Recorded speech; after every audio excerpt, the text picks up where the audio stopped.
Um setup um pouco diferente porque eu, evidentemente, não tô em casa, eu aproveitei o feriado para dar uma fugida da cidade grande pro campo, mas como compromisso é uma coisa muito séria e this is the way, aqui está o nosso react de hoje.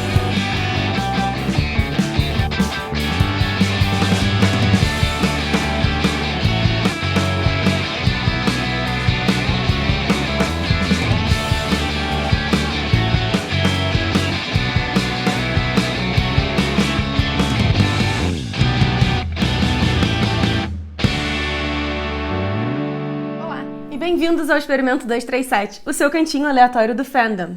Seguindo na nossa série de reacts dos episódios de The Mandalorian, hoje, no episódio 4 da segunda temporada, a gente vê o Mandaloriano voltando a Nevarro, porque afinal de contas a Razor Crest estava absolutamente destruída depois da última missão dele, quando ele conheceu a Bo-Katan e a gente ficou com a cabeça explodida e tudo mais. E aí ele resolveu voltar a Nevarro porque ele estava precisando dar uma guaribada ali na nave dele, porque as coisas estavam um pouco complicadas. E pra quem não lembra, Nevarro é o planeta onde estavam o Greef Karga e a Cara Dune, dois amigos do Mandaloriano que a gente conheceu na última temporada. E uma das coisas mais legais de ver é que quando ele chega a Nevarro, Nevarro não é mais só um point de bounty hunters e mercenários e pessoas que estão vivendo escondidas e tal. E aí a gente vê que com a tomada da cidade pelo Greef Karga e pela Cara Dune no último episódio da primeira temporada, a cidade começou a se desenvolver. A antiga cantina virou uma escola, as crianças estão aprendendo, não tem mais aquele clima de tipo esconderijo pra gente outlaw e tal. Isso foi uma coisa muito legal de ver, porque assim, a gente tinha muito claro na trilogia clássica que os planetas do Outer Rim, durante o período do Império, ficaram meio que relegados aos criminosos, né? E a gente teve isso reforçado quando o Mandaloriano estava em Tatooine, e Nevarro era um desses planetas. E aí ver que o planeta consegue se desenvolver a partir do momento em que ele tem um pouco de autonomia e tem alguém cuidando dele foi muito bacana. E o Mandaloriano tá conversando com o Greef Karga e a Cara Dune, e eles dizem, olha, a gente tem uma coisa que a gente precisa fazer, a gente gostaria da sua ajuda, porque afinal de contas vai demorar para consertar a sua nave e tal, não custa nada. E o que eles precisam fazer é simplesmente detonar uma base imperial que é a última presença do Império ali em Nevarro. E é uma base imperial que fica num negócio que é tipo uma represa de lava, porque, não sei se vocês lembram, mas Nevarro tem tipo um rio de lava, uma maré de lava e tal, e a base imperial ficava nessa represa. A gente tem o retorno também de Mithril, que é eu não lembro qual é a espécie dele, mas foi o primeiro bounty que a gente viu o Din Djarin capturar no primeiro episódio da primeira temporada. E é legal saber que, tipo, nem todos os bounties simplesmente são mortos ou são capturados e levados pra prisão. Esse, por exemplo, devia um dinheiro ao Greef Karga, e o Greef Karga perdoou a dívida dele em troca de 350 anos de servitude. Mas aí, pelo menos, a gente sabe que nem todo mundo que é congelado em carbonita tá indo se ferrar pra caramba. E o Mando deixa o Baby Yoda na escolinha, e é super legal ver, assim, a lógica, né, de uma escola em uma galáxia muito, muito distante. É basicamente a mesma lógica da gente, só que o professor é um droide de protocolo, que é bem parecido com o C-3PO, só que de outra cor e tal. E é legal ver também a interação do Baby Yoda com as outras crianças. As outras crianças ficam meio empolvorosa quando vem o Baby Yoda, porque ele é diferente, todas as crianças são humanas e ele ali era o único não humano. Mas assim, elas aceitam numa boa e tal e seguem com a vida. Enquanto isso, o Mando, a Cara Dune e o Greef Karga e o Mithril estão indo lá pra tal da missão que eles precisavam fazer, que é extirpar a última base imperial ali em Nevarro. E essa base imperial fica num negócio que é tipo uma represa de um rio de lava. Então a ideia deles é infiltrar essa base e desligar o reator, o congelador, o refrigerador, pra fazer o negócio explodir e eles se livrarem de uma vez por todas da presença imperial. E aí, até quando eles estão falando sobre a missão, eles explicam que foi dali que saíram as tropas do Moff Gideon, que apareceram no último episódio da primeira temporada. E toda a cena da invasão é super legal, assim, é bem parecido também com o esquema do episódio 6 da primeira temporada, que eles invadem lá a prisão rebelde, só que no caso eles estão invadindo uma prisão imperial. Um detalhe que eu achei bem legal de ver e que faz conexão, enfim, com tudo de Star Wars, mas sobretudo pra quem tenha ido ao Galaxy's Edge, faz conexão com Batuu. Eles passam por um pedaço de corredor que não é a estrutura que a gente está acostumado a assistir, é uma estrutura tipo, que é claramente só cortada na pedra, e o acabamento desse negócio é exatamente o mesmo acabamento dos corredores em Batuu, né, com tipo uns raios laser assim, cortando a pedra. Então foi um detalhezinho que eu achei muito legal de ver. Beleza, eles conseguem invadir a represa lá, a base imperial, conseguem desarmar o reator, mas quando eles estão fugindo, eles encontram uma sala que tem uns tanques com uns corpos dentro. E aí eu já fiquei nervosa, porque aí eu já não sei que corpos são aqueles. Assim, claramente não são pessoas que estão se recuperando em Bacta, né? Eram umas coisas assim que não dava pra ver muito bem. A primeira vez que eu assisti, eu achei que talvez fosse o Snoke, porque o corpo pareceu parecido, assim, meio mais ou menos, com a cabeça cortada, mas não sei, assim, não dá pra ver muito bem, a imagem é bem turva. E aí eles resolvem olhar o que é e tal, o Mythrol consegue hackear ali a mesa de controle e aparece uma mensagem daquele mesmo cientista lá da primeira temporada, dando conta, né, de como tá andando a experiência que eles estão fazendo, os últimos resultados e tudo mais, e dizendo, olha, a gente precisa de mais do sangue da criança, porque a gente precisa de um sangue com a high M count, com uma contagem M alta. E na tradução, na legenda, eles já facilitaram a vida da gente para não ter espaço para discussão. M count tem a ver com a contagem de midichlorians no sangue. Então, claro, a gente agora já sabe por que aquele oficial do Império lá atrás estava atrás da criança e também qual é o envolvimento desse cientista com essa história toda.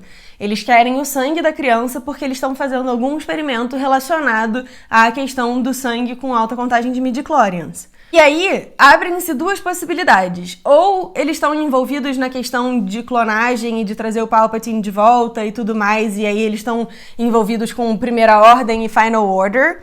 O que é uma possibilidade, porque esse cientista usa um uniforme que é igual ao uniforme usado em Camino, lá do episódio 2, do Ataque dos Clones e tal, aqueles aliens compridões que estavam envolvidos na criação do exército dos clones. E a outra possibilidade, que, tipo, tem, assim, algumas coisas, algumas histórias parecidas no universo expandido Legends, é que o Moff Gideon esteja tentando, de alguma maneira, adquirir a habilidade com a força.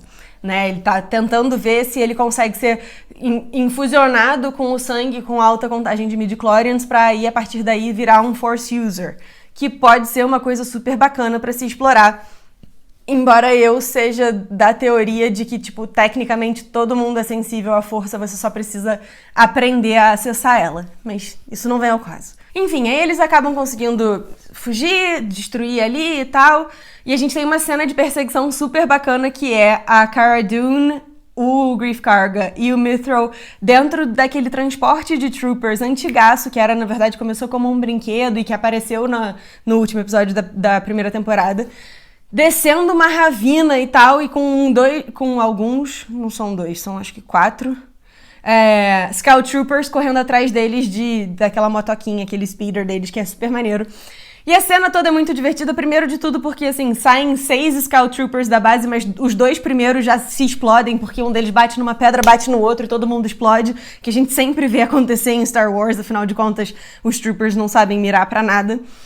Mas tem toda uma dinâmica com eles e tal, e aí depois vem uns TIEs também atrás deles, e eu acho muito legal essa ideia de que os TIE dobrem a asa, né? Então a gente chega a ver, a gente na última temporada viu eles pousando, e agora a gente viu eles decolando, e foi muito maneiro. Enquanto isso, o Din Djarin foge com o jetpack pra tentar pegar o Baby Yoda de volta, porque eles se dão conta de que o Moff Gideon tá mesmo atrás do Baby Yoda ainda, então eles precisam pegar ele de volta, e ele tava lá na escolinha roubando o macarrão do coleguinha e tal, desgraça, que essa criança só sabe fazer comer, e comer a comida dos outros e as coisas dos outros, alguém precisa educar essa criança.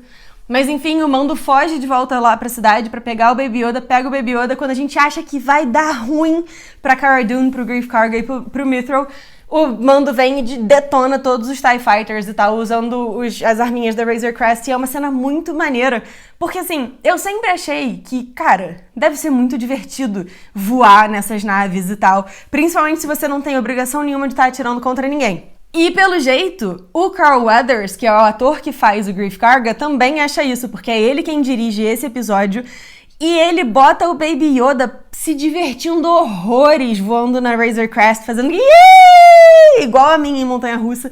Então, assim, foi muito legal de ver alguém que, assim, entende que Star Wars é divertido mesmo quando as coisas estão tensas.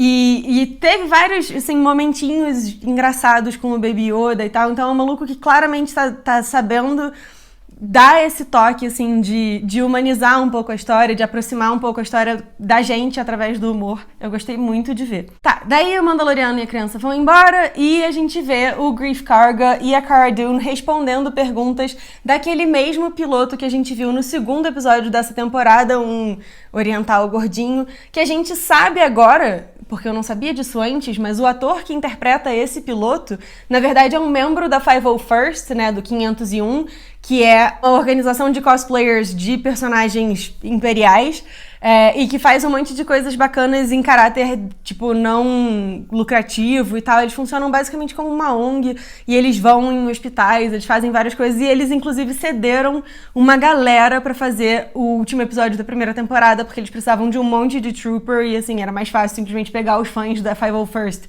que tem as armaduras perfeitas e tal do que simplesmente ter que produzir um monte de trooper de novo.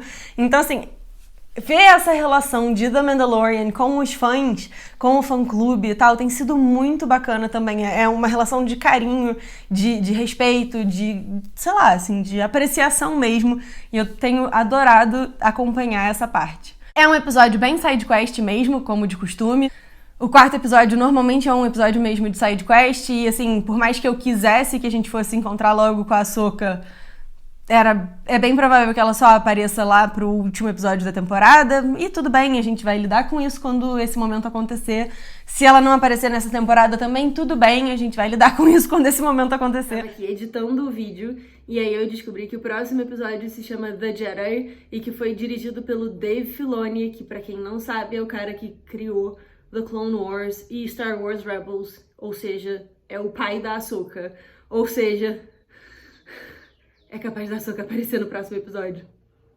Então, a gente vai lidar com isso semana que vem, provavelmente.